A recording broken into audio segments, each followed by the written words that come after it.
Shalom Bapak Ibu dan Saudara terkasih di dalam nama Tuhan Yesus. Dimanapun Anda berada dan dimanapun Anda bisa mendengar rekaman ini, kita bertemu dalam program Saat Teduh 5 Menit untuk edisi hari ini.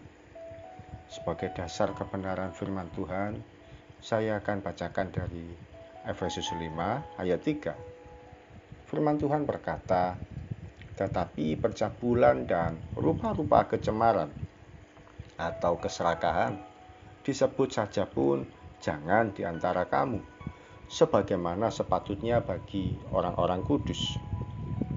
Sahabat Kristus, kita tentu mengenali pantangan atau larangan makanan pada penyakit tertentu. Seorang yang flu tidak boleh minum es. Seorang yang sakit tenggorokan, hindari makanan gorengan. Seorang yang darah tinggi, jauhi makanan berlemak. Demikian juga seorang yang gula darahnya tinggi, kurangi makanan dan minuman yang manis. Firman Tuhan mengajarkan supaya kita menjauhi 3 perbuatan yang mengarah pada dosa. Perbuatan tersebut yaitu percabulan, kecemaran, dan keserakahan. Bahkan disebut saja pun jangan sampai ada pada kita. Saya menyebutnya dengan istilah CCS, cabul, cemar, dan serakah. 3 hal ini sudah mencangkup semua dosa yang seringkali kita lakukan. Cabul artinya berbuat mesum atau pornografi. Cemar yaitu sesuatu yang kotor dan najis, seperti menipu, memfitnah, atau berkata kotor. Serakah bisa berupa mencuri dan korupsi.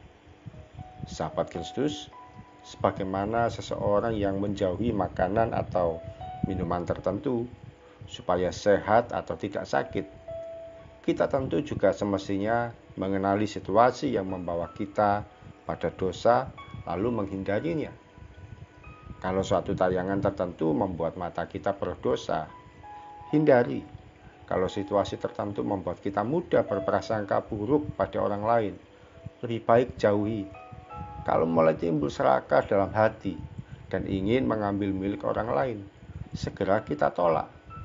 Kita jaga hati dan hidup kita tetap kudus dan bersih di hadapan Tuhan. Standar kehidupan kekristenan yaitu kekudusan. Bagaimana supaya bisa kita hidup dalam kekudusan sementara kita masih ada di dunia ini? Kalau hidup kita senantiasa diisi oleh kebenaran firman Tuhan, maka kita akan mengerti dengan sendirinya yang mana yang boleh dilakukan dan tidak.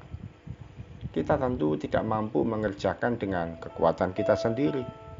Hanya oleh kuat kuasa Roh Kudus kita mampu berjalan dalam kekudusan. Mari kita berdoa. Terima kasih Tuhan Yesus, firman-Mu menguatkan kami, mengajarkan pada kami untuk kami menghindarkan diri dari segala sesuatu yang mengarah pada dosa, yang bisa jadi timbul dari mata, pikiran, perasaan, atau perkataan kami.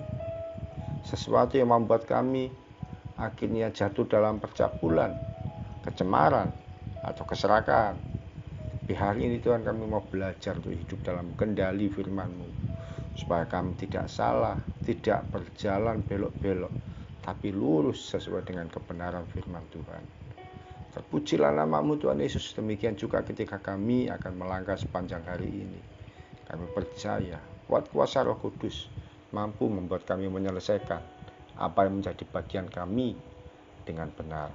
Di dalam nama Tuhan Yesus kami berdoa dan mengucap syukur. Haleluya. Amin. Sahabat Kristus, ketika kita memandang pada Kristus, maka dunia dan seisinya tidak lagi menarik bagi kita.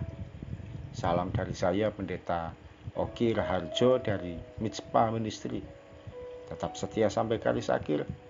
Tuhan Yesus memberkati.